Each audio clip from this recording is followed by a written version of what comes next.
Hey everybody, it's Mac from Burrows Tile and Trim. I'm on site again with Perfect Level Master, and today we're going to go over the importance of installing large format tile on walls.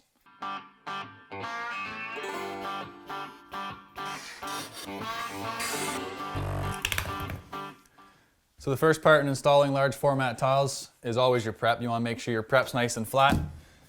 We got 2 foot by 4 foot tiles going on the walls. You want to make sure that you're not going to be battling your tiles all the way up the wall. When installing your tiles, you want your tiles to be nice and flat. You want it to be level because we're going to be building the 2 foot by 4 foot tiles off of this wall. Work in the long run.